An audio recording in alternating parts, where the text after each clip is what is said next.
마태복음 25장입니다. 마태복음 25장. 지금 24장부터 예수님이 그 마지막 예수님의 재림에 대해서 그리고 세상의 끝에 대해서 말씀하고 계시죠. 24장 3절에 보면은 세상의 끝이라는 세상 끝이라는 표현이 있죠. 세상 끝. 세상 끝. 그래서 이제 그 우리 신앙이 기독교 신앙이 세상의 시작과 세상의 끝에 대해서 알아야만 이 가능한 게 기독교 신앙입니다. 세상의 시작과 끝에 대해서.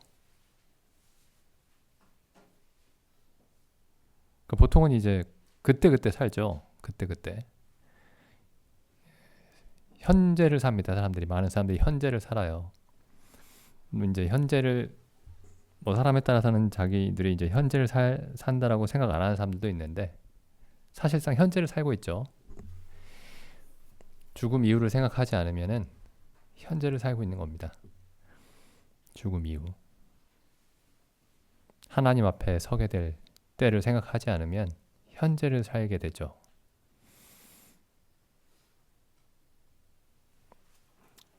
어쨌든 이제 성경을 보면 이제 창세기 1장은 세상의 시작을 말하고 있고 그 다음에 요한계시록은 세상의 끝을 말하고 있죠. 잘 생각해 보면은 이 기독교 신앙이라는 게 하나님을 믿는 예수 그리스도를 믿는 신앙의 삶이라는 게 세상의 시작과 끝에 대한 분명한 그런 이해를 가져야만 가능한 것이구나 라는 걸 생각하게 됩니다. 그래서 이제 마태복음 25장에도 보시면 그래서 이제 그리스도인의 삶이 이제 어떤 거냐면은 끝을 기다리는 삶이죠. 그래서 25장에 보면 이제 돌아오는 신랑을 기다리는 그 열 처녀에 비유하고 있습니다. 25장. 그때 천국은 마치 등을 들고 신랑을 맞으러 간 열 처녀와 같다 하리니 그 중에 5은 미련하고 5은 슬기 있는지라. 미련한 자들은 등을 가지되 기름을 가지지 아니하고 슬기 있는 자들은 그릇에 기름을 담아 등과 함께 가져갔더니 신랑이 더디 오므로 다 졸며 잘세. 우리가 이제 그 성경에 보면 이제 그리스도인의 삶을 여러 가지 그림으로 여러 가지 비유로 이제 말씀하고 계시는데 그 중에 하나가 기다리는 겁니다. 그리스도의 오심을. 그리스도가 오시면 세상 끝이죠.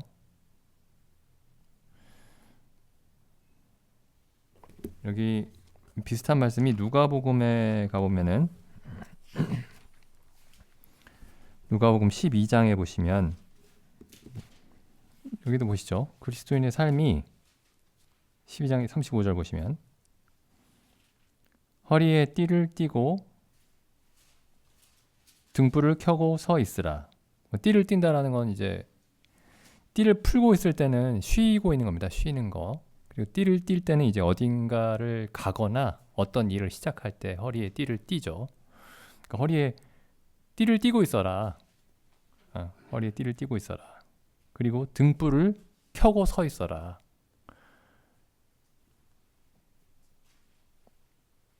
근데 허리를 띠를 띠고 등불을 켜고 서 있는 목적이 뭐냐면은 목적이 중요하죠. 자기 일을 하려고 허리에 띠를 띌 수도 있죠. 자기 길을 가려고 등불을 켜고 서 있을 수도 있죠. 네, 허리에 띠를 띠고 등불을 켜고 서 있는 목적이 뭐냐면은 36절에 너희는 마치 그 주인이 혼인집에서 돌아와 문을 두드리면 곧이 즉시입니다. 즉시 문을 두드리면 즉시 열어주려고 기다리는 사람과 같이 되라. 기다리는 사람과 같이 되라. 그럼 문 앞에 계속 서 있어야 되는 거죠. 그러니까 누가 이제 주인이 두드리고 있는데 딴 일하고 있다가 잠깐만요 이렇게 그때서야 허리에 띠를 띠고 등불을 켜가지고 문으로 가면 늦습니다. 늦고 주인이 혼인집에서 돌아와 문을 두드리면 즉시 열어주려고 기다리는 사람과 같이 되라. 주인을 기다리는 사람이 되라. 37절 주인이 와서 깨어있는 것을 보면 그 종들은 복이 있으리로다. 내가 진실로 너희에게 이르노니 주인이 띠를 띠고 그 종들을 자리에 앉히고 나와 수종하리라. 여기 이제 다른 성경에서는 볼 수 없는, 마태 마가에서는 볼 수 없는 모습이 좀 나타나죠. 우리가 이렇게 이제 주인이 오셔서 문을 열었을 때 이 주인이 어떻게 하시냐면은 주인이 띠를 띠고 그 종들을 자리에 앉히고 섬겨주실 것이다. 이렇게 되어 있습니다.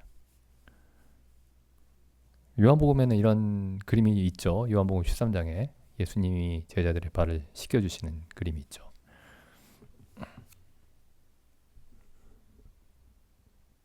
근데 이렇게 그리스도인의 삶을 이렇게 생각하지 않는 경우가 많은 것 같습니다. 이렇게 생각하지 않기가 쉬운 것 같아요. 그러니까 일단 내가 구원을 받았고 그 다음에 이제 구원은 확실하게 받았으니까 그냥 우리 삶을 사는 거죠.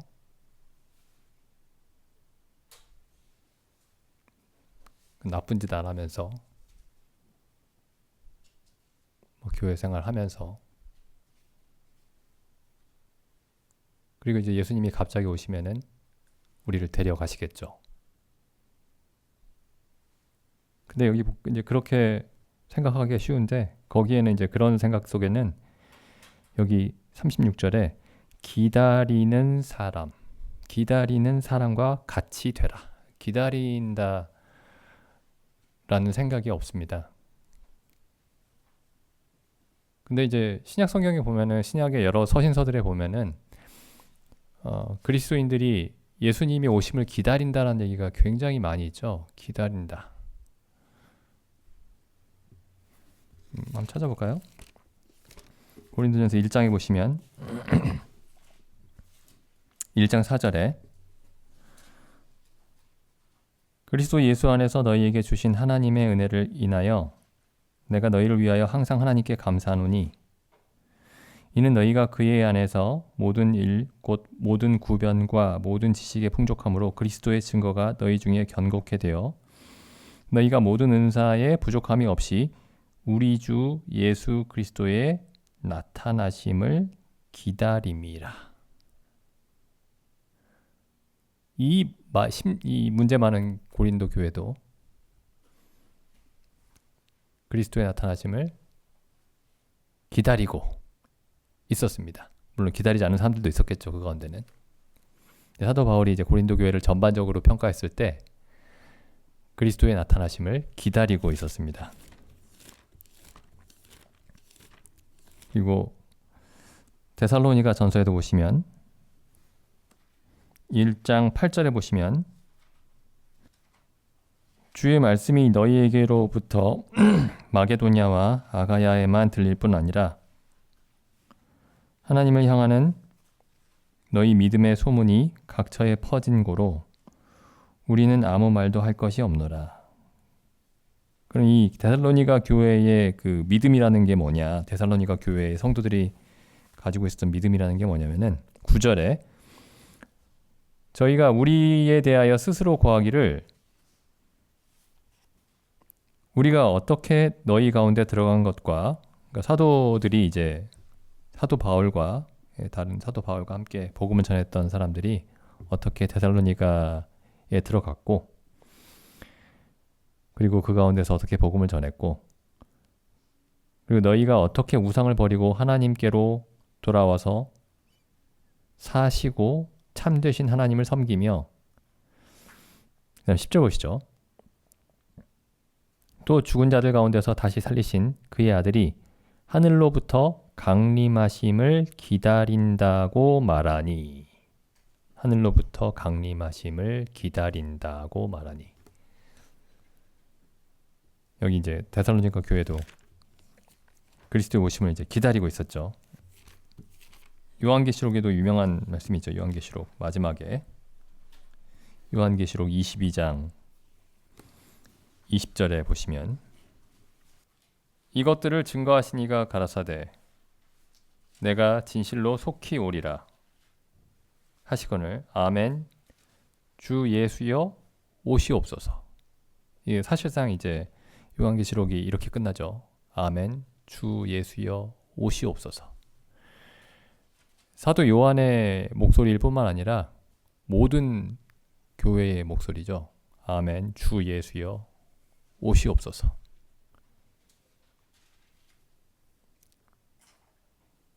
그래서 하나님의 진노를 피하는 것에도 그것도 굉장히 중요한 일이지만은 주 예수를 보기를 간절히 원하는 것이 목적이었습니다. 네, 마태복음 다시 돌아가 보겠습니다. 그래서 여기 이 끝이 이 세상의 끝, 세상 끝이 그리스도인들에게는 교회에게는 예수님을 다시 보게 되는 일이 기다리고 있습니다. 세상 끝에 예수님을 다시 보게 되는 일이. 그러니까 세상에 힘든 일이 끝나고 세상에 어떤 그 걱정과 염려와 눈물과 슬픔이 끝나는 그런 때이기도 하지만은 예수님을 다시 보는 때죠. 예수 그리스도를 다시 보는 때이고 예수 그리스도를 보기를 간절히 원했던 겁니다. 교회가.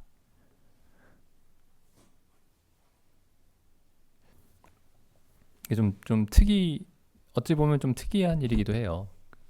왜냐면은 뭐 12제자들이야 그렇다 치고 그 예수님을 직접 봤던 사람들이야 그렇다 치고 우리는 예수님을 직접 본 적이 없는데.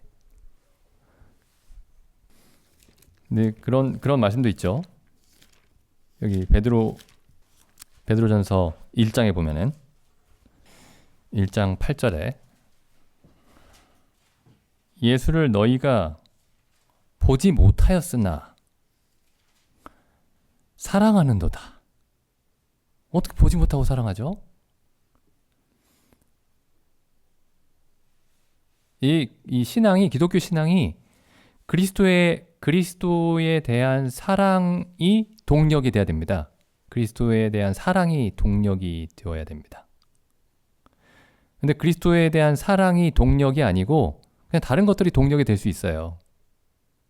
예를 들면 뭐 기독교가 가르치는 어떤 기독교의 가르침이 좀 이상적으로 느껴지고 좀 아름답게 느껴지고 자기 기질하고 맞고 그래서 기독교 신앙에 관심을 가질 수 있습니다. 그런 사람들이 많이 있었어요. 그리고 또 사람들이 자기가 어떤 일이든지 그게 이제 일반적으로 생각할 때 가치 있는 일이든지 아니면 별로 무가치한 일이든지 간에 그 일에 어느 정도 성취를 이루면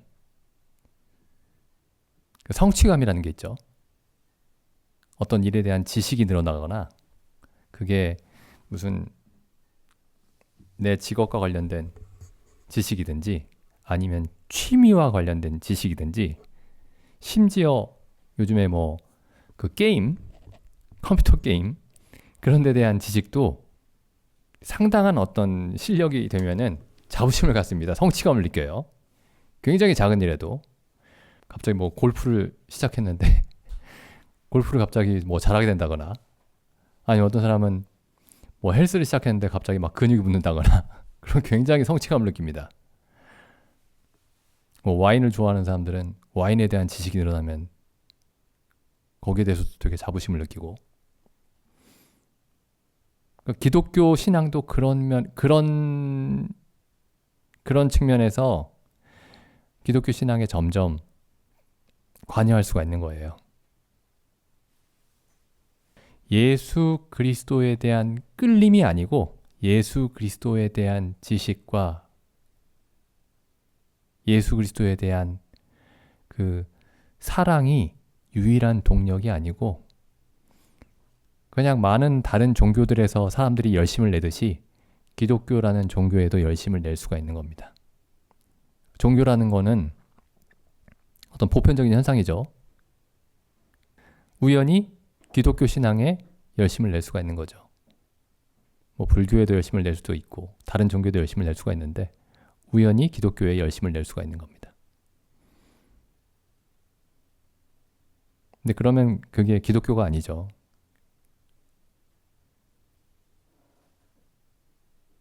기독교는 여기 베드로전서 1장 8절에 나와 있는 것처럼 예수에 대한 사랑이 동기이면서 동력입니다. 유일한 동기이면서 유일한 동력입니다. 고린도 후서에 보시면 5장 14절 그리스도의 사랑이 우리를 강권하시는도다. 사랑이 강권합니다. 이렇게 살아야 되는데 우리가 이렇게 살아야 되는데 이런 당위가 우리를 움직이는 게 아니고 사랑이 강권합니다. 그리스도에 대한 사랑이 그리스도의 사랑이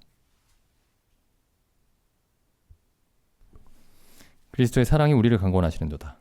우리가 생각한데 한 사람이 모든 사람을 대신하여 죽었은즉 모든 사람이 죽은 것이라. 저가 모든 사람을 대신하여 죽으심은 산 자들로 하여금 다시는 저희 자신을 위하여 살지 않고 오직 저희를 대신하여 죽었다가 다시 사신 자를 위하여 살게 하려 함이니라. 그래서 여기 보면 이제 이게 14, 15절이 그리스도인의 삶이죠. 그리스도인의 삶. 근데 그리스도인의 삶이 그리스도의 사랑의 강권함에 의해서 이루어진다. 이렇게 말씀하고 있죠. 그러니까 이렇게 하는 게 옳은데, 이렇게 사는 게 옳은데만 가지고 움직이는 게 아닙니다. 그것도 필요하죠. 그것도 굉장히 중요한 요소입니다. 그게 진리라고 말하죠. 옳다. 진리. 진리가 우리를 움직이는데 진리만으로 움직이는 게 아니고 사랑이 움직입니다. 사랑.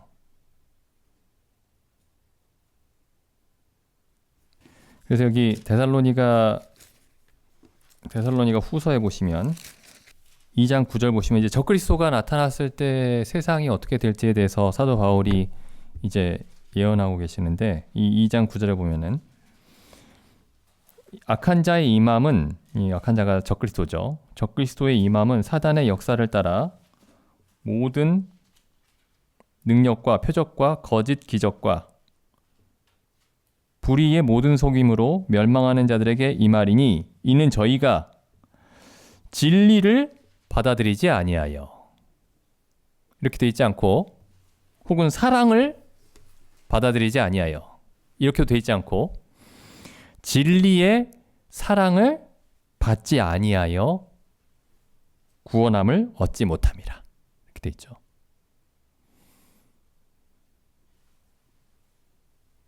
그러니까 그리스도인의 삶이 진리에 의해서 움직이는데 그 진리는 사랑을 반드시 담고 있습니다.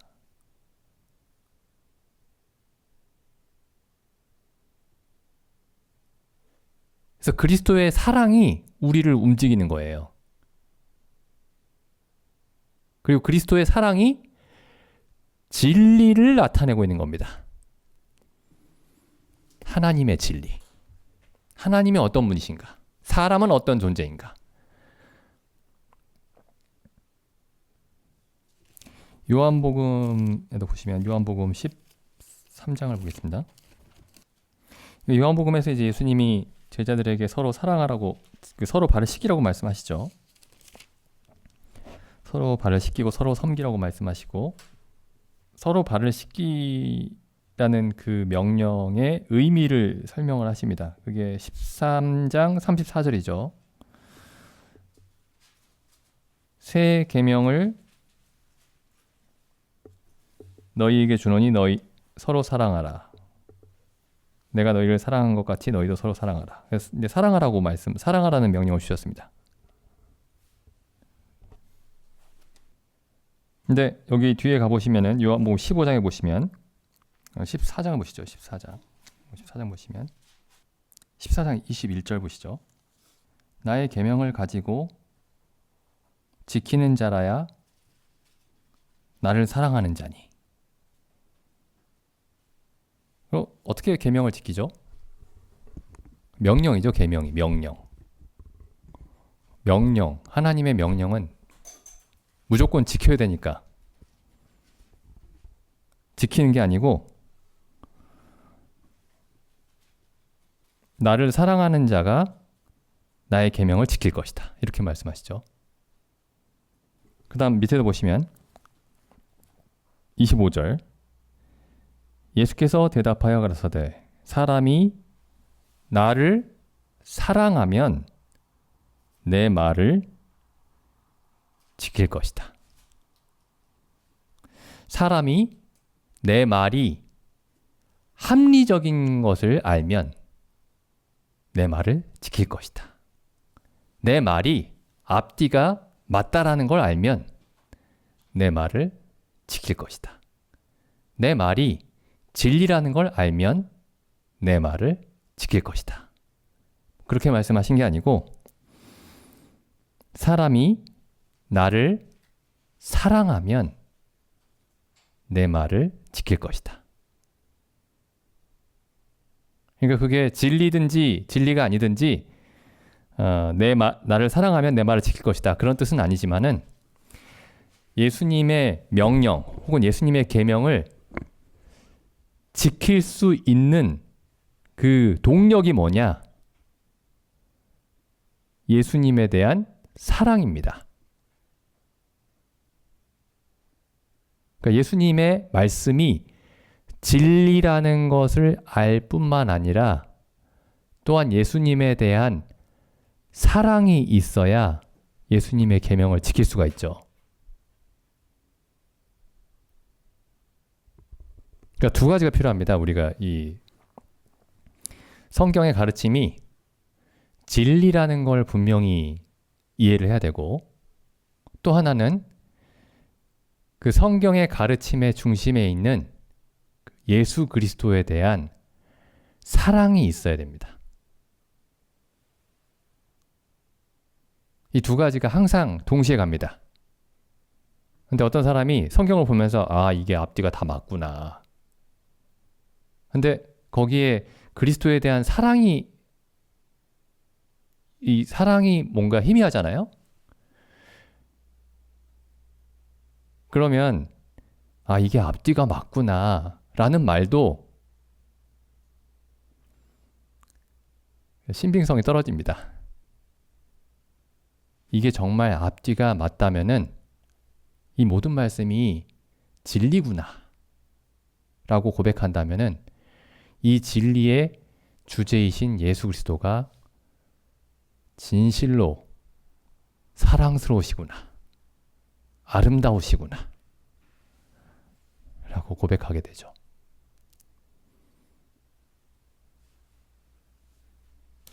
요한복음 21장 마지막도 보시면 15절, 예수님이 이제 부활하신 다음에 그 베드로가 예수님을 3번 부인했죠. 그러니까 이제 예수님이 이 베드로를 회복을 시키시는데, 부활하신 다음에 21장 15절 보시면, 저희가 조반 먹은 후에 예수께서 시몬 베드로에게 이르시되 요한의 아들 시몬아, 내가 나를 사랑하느냐? 이렇게 물어보시죠.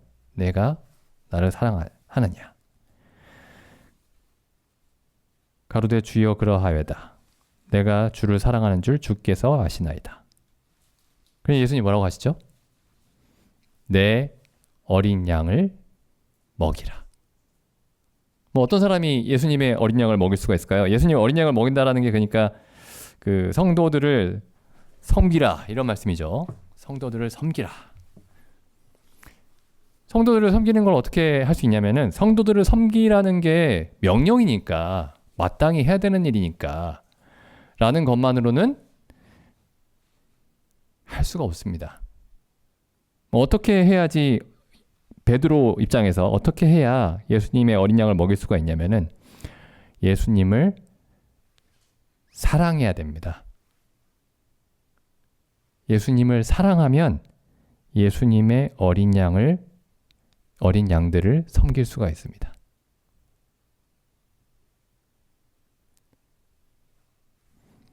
계속 그렇게 질문하시죠. 16절에서도 내가 나를 사랑하느냐. 그러니까 베드로가 그렇습니다. 라고 답하니까 내 양을 치라. 또 물어보시죠. 17절에. 내가 나를 사랑하느냐. 그렇습니다. 내 양을 먹이라. 그래서 예수님이 계속 이걸 물어보세요. 나를 사랑하느냐. 내 가르침이 진리인 줄 믿느냐. 라고만 물어보시는 게 아니고 나를 사랑하느냐. 이렇게 물어보십니다.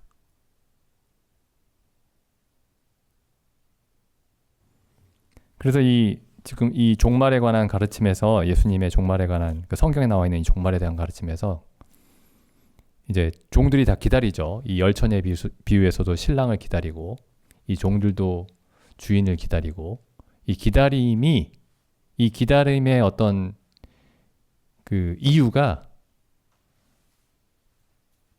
다시 오시는 그리스도에 대한 사랑에 있습니다.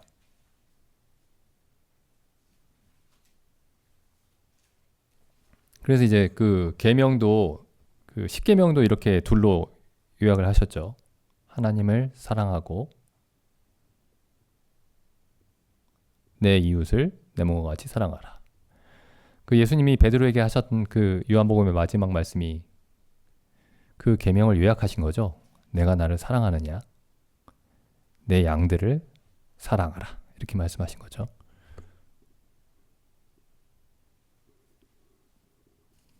누가복음에 보면은 누가복음 7장을 보시죠. 7장 36절부터 이거 좀 긴데 좀 읽어보겠습니다. 36절부터 50절까지. 한 바리새인이 예수께 자기와 함께 잡수시기를 청하니 이 바리새인이 예수님을 초대했습니다. 자기 집에. 그 예수님을 위해서 잔치를 베풀었어요. 그러니까 다른 바리새인들보다 훨씬 낫죠. 그러니까 예수님을 선지자인 줄 알고 하나님의 선지자라고 인정하면서 예수님을 초대한 거예요. 한 바리새인이 예수께 자기와 함께 잡수시기를 청하니 이에 바리새인의 집에 들어가 앉으셨을 때에 그 동네에 죄인인 한 여자가 있어. 여기서 죄인이라고 했을 때는 창녀를 말했을 겁니다. 대부분의 그 사람들이 창녀라고 보고 있어요. 해석을 합니다. 그 동네에 죄인인 한 여자가 있어 예수께서 바리새인의 집에 앉으셨음을 알고 향유 담은 옥합을 가지고 와서, 그러니까 이제 이게 꽤 큰 어떤 잔치 같은 걸 벌인 거예요. 그래서 이제 동네 사람들이 다 올 수 있게 한 겁니다.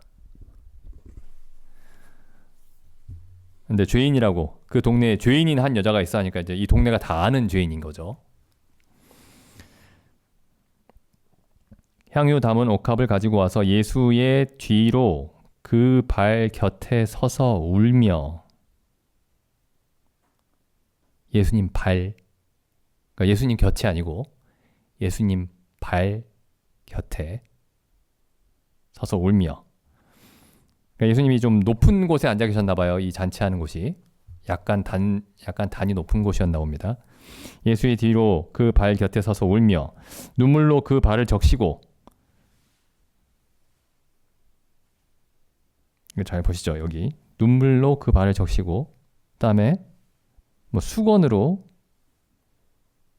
아니고 자기 머리털로 씻고 발에 입 맞추고 향유를 부으니 예수를 청한 바리새인이 이것을 보고 마음에 이르되 이 사람이 만일 선지자였더라면, 그러니까 선지자인 줄 알고 초대한 거예요. 이 사람이 만일 선지자였더라면 자기를 만지는 이 여자가 누구며 어떠한 자, 곧 죄인인 줄 알았으리라. 지금 이 바리새인이 좀 당황한 겁니다. 아니, 선지자인 줄 알았는데 어떻게 이 죄인이 자기를 만지게 이렇게 가만히 두고 있지? 좀 당황한 거예요. 근데 예수님이 이렇게 이제 말씀하십니다. 40절에 예수께서 대답하여 가라사대 시몬아 내가 내게 이를 말이 있다 하시니 저가 가로되 선생님 말씀하소서. 그러니까 지금 이 바리새인이 꽤나 예의 바른 사람입니다. 그게 무례한 사람이었으면은 지금 그 여자가 누군지 압니까? 이렇게 했겠죠. 근데 마음속으로만 이렇게 생각을 했던 거예요. 그러니까 꽤 괜찮은 사람입니다. 바리새인들 중에서도, 이 종교 지도자들 중에서도 꽤 괜찮은 사람이에요. 예수님도 초대하고 선지자로 알고, 당혹스러운 장면에서도 예수님께 바로 무슨 반박하지도 않고 마음속으로만 생각하고. 41절 예수님이 이제 이렇게 물어보시죠. 가라사대 빚 주는 사람에게 빚진 자가 둘이 있어 하나는 500데나리온을 졌고 하나는 50데나리온을 졌는데, 꽤 큰 돈이죠. 한 데나리온이 하루 품삯이니까요. 하나는 500데나리온을 졌고 하나는 50데나리온을 졌는데 갚을 것이 없으므로 둘 다 탕감하여 주었으니 둘 중에 누가 더 저를 더 사랑하겠느냐? 누가 더 사랑하겠느냐? 시몬이 대답하여 가로되 제 생각에는 많이 탕감을 받은 자니이다. 가라사대 내 판단이 옳다 하시고. 44절 보시죠. 여자를 돌아보시며 시몬에게 이르시되 이 여자를 보느냐 보고 있느냐 이런 뜻이죠. 내가 내 집에 들어오매 너는 내게 발 씻을 물도 주지 아니하였으되 이 여자는 눈물로 내 발을 적시고 그 머리털로 씻었으며 너는 내게 입 맞추지 아니하였으되. 여기 지금 예수님이 지금 이 여인에 대해서 묘사하고 계시죠. 여기 38절에서는 누가가 묘사하고 있는 거고, 지금 44절부터는 예수님이 직접 묘사하고 계십니다. 근데 예수님의 묘사가 훨씬 사실적이에요. 더 후체적입니다. 사실적이라기보다는. 45절 너는 내게 입 맞추지 아니하였을 때, 여기 잘 보시죠. 좀 이상합니다. 여기 저는 내가 들어올 때로부터 내 발에 입 맞추기를 그치지 아니하였으며. 그러니까 38절만 보면은 예수님 발에 몇 번 입 맞췄나 보다 그렇게 보이는데, 지금 45절 보니까 어떤 생각이 드세요? 지금 이 여자가 지금도 입 맞추고 있죠. 지금도 예수님이 지금 이렇게 말씀하실 때도 너는 내 머리에 감람유도 붓지 아니하였으되 저는 향유를 내 발에 부었느니라. 이러므로 내가 내게 말하노니 저의 많은 죄가 사하여졌도다. 이는 저의 사랑함이 많음이라. 사함을 받은 일이 적은 자는 적게 사랑하느니라. 이에 여자에게 이르시되 내 죄 사함을 얻었느니라 하시니 함께 앉은 자들이 속으로 말하되 이 사람이 누구기에 죄도 사하는가 하더라. 예수께서 여자에게 이르시되 내 믿음이 너를 구원하였으니 평안히 가라 하시니라. 여기 제가 이걸 이제 읽을 때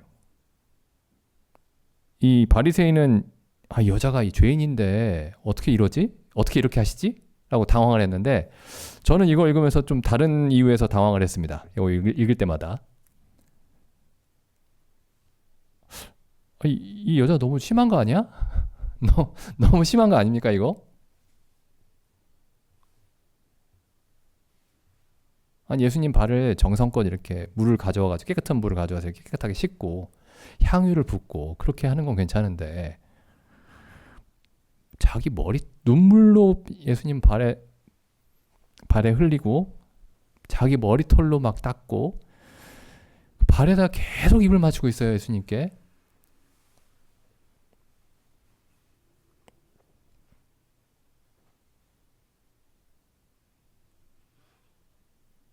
근데 더 충격적인 게 뭐냐면은 예수님이 이걸 그냥 내버려 두십니다. 이렇게 하도록. 예수님이 이 여인의 손을 이렇게 잡아가지고 이제 그만해라. 그만해라. 이러셔야 되는데 계속 내버려 두세요 이걸. 이 사람을.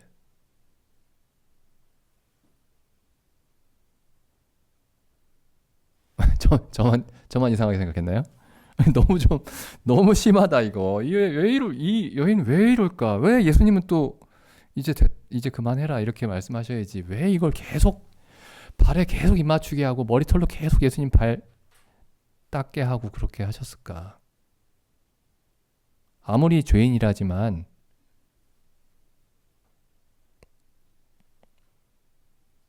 근데 지금 이 여자에게는 지금 자기가 하는 일도 예수님께 하는 일도 부족했던 겁니다.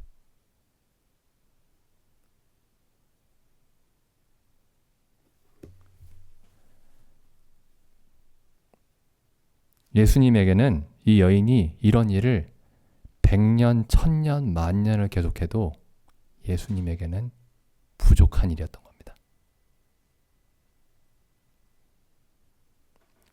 지금 이 바리새인도 나름대로는 굉장히 예수님께 특별하게 하고 있는 거예요.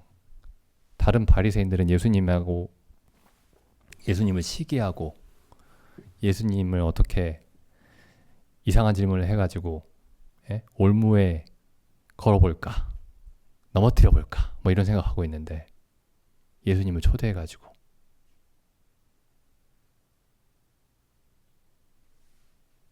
근데 이 바리새인이 보고 있는 예수님과 이 죄인인 여자가 보고 있는 예수님이 완전히 다릅니다.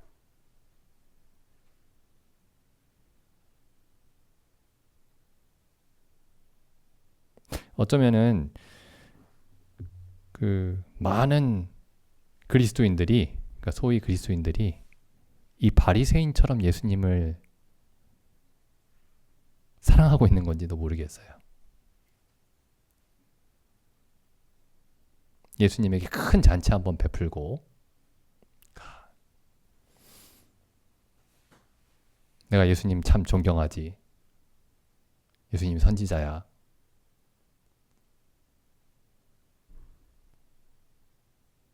그리고 예수님이 지금 이 여인에게 그렇게 하도록 허락하신 것이었습니다. 예수님 너무하시네. 그게 아니고 제가 옛날에 이거 볼 때마다 예수님 좀 너무하시다.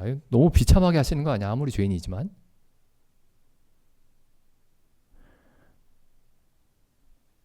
이건 비참한 게 아니죠. 예수님이 이 여인을 위해서 곧 당하실 일을 생각하면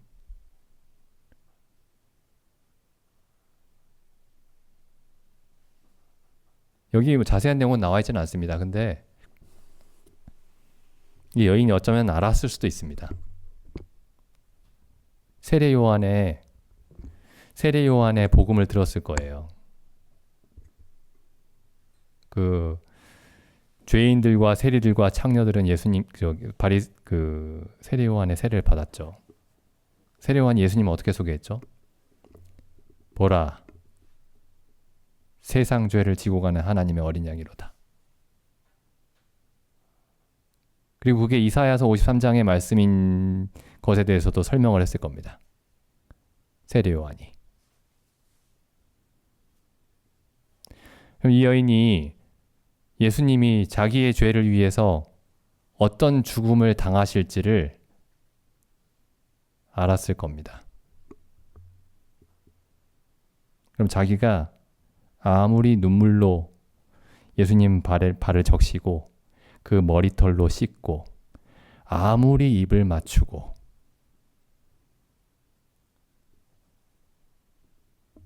해도 예수님께는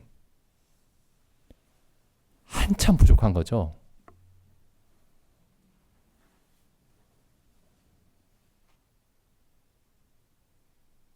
그 찬송가, 우리 찬송가 그 부르는 찬송가 있죠. 온 세상 만물 다 가져도, 그 뭐죠? 정확하게 기억이 안 나네. 온 세상 만물 다 가져도 주 은혜 다 못 갚겠네. 그 은혜를 갚으려고 하는 게 아니고, 온 세상 만물을 다 드려도 예수님이 마땅히 받으셔야 할 그 영광에 극히 작은 부분도 미치지 못합니다.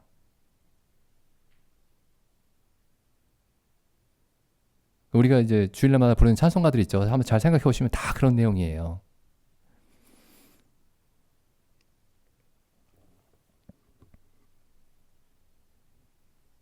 그 만유의 주제라는 찬송가 있죠.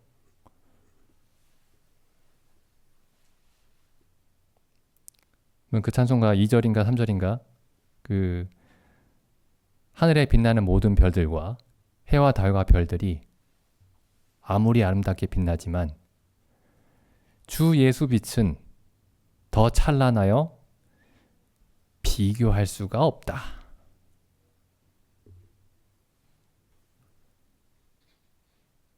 그래서 여기 지금 이 바리새인과 여기 이 죄인인 이 한 여자가, 이 둘이 어떤 기독교인의 어떤 모형입니다. 대표예요.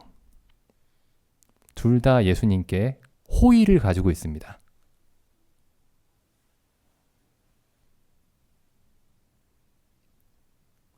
이런 찬송가도 있죠. 그 밤낮 찬송을 불러도 늘 아쉬운 마음뿐일세. 그런 찬송가도 있죠. 밤낮 예수 그리스도를 찬송해도 늘 아쉬운 마음뿐이다. 왜냐하면 우리의 찬송이 너무나 빈약해서.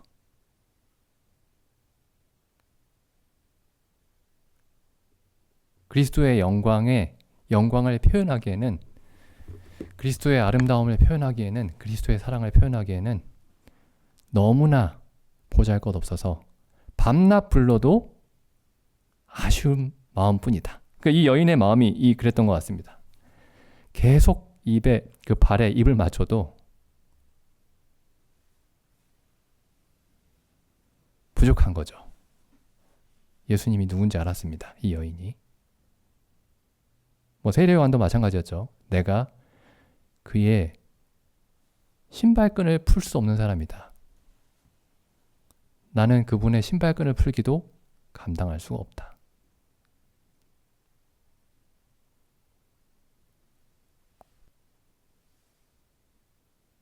그래서 이제 그리스도에 대한 이 사랑이,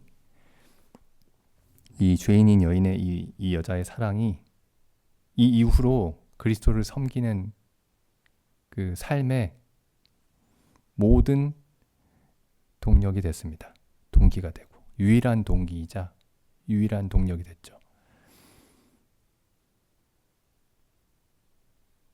근데 이제 사실 지금 이 여인처럼 하지 않으면은, 여기에 나와 있는 이 죄인인 한 여자가 보는 예수 그리스도를 보지 못하면은 이 신앙생활이 힘듭니다. 이거 해야 되는데, 이렇게 해야 되는데, 이제 그런 마음이, 이제 그런 생각이 드는 거예요. 이렇게 해야 되는데 얼마나 해야 되나? 내 시간은 얼마나 드려야 되나? 내 삶은 얼마나 드려야 되나?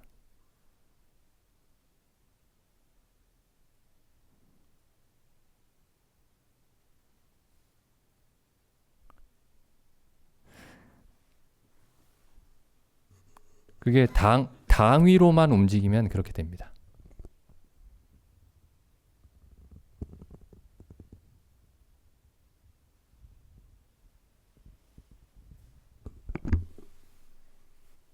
그래서 우리가 이 죄인인 한 여자처럼 그리스도를 보고 있는지, 아니면은 제가 옛날에 이 장면을 볼 때마다 이거 너무 지나친 거 아니야? 예수님도 너무 하시네. 좀 그만하라고 하시지. 그렇게 보고 있는지. 아니, 예수님이 이런 사랑을, 이 여인에게 이러한 사랑을 받아도 영원토록 이렇게 이 여인이 이렇게 한다 할지라도 예수님의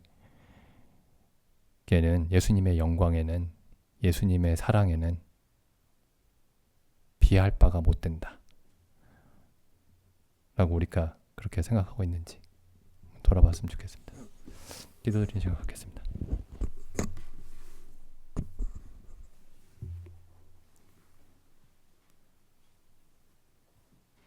하나님 아버지, 참 저희가 하나님의 크심을 참 저희가 다 어찌 알 수 있겠나이까.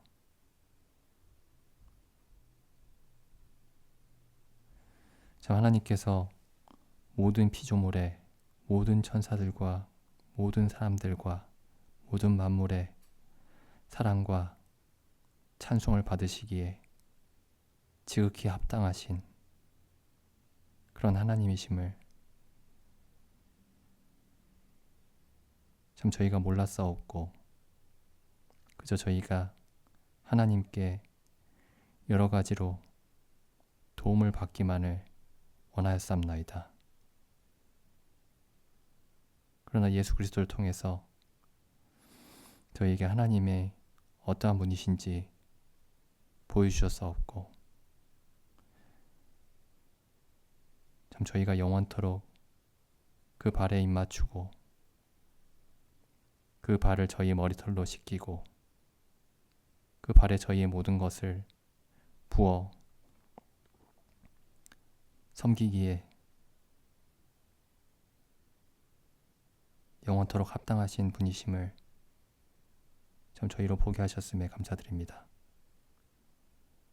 참 저희가 모든 만물을 가지고 우리 주 예수 그리스도께 드릴지라도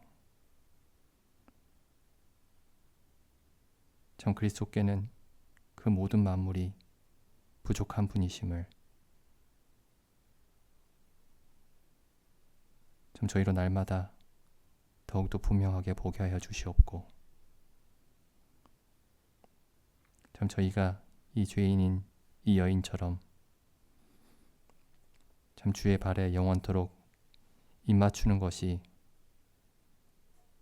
얼마나 큰 기쁨인지를 저희로 알게 하여 주시옵소서.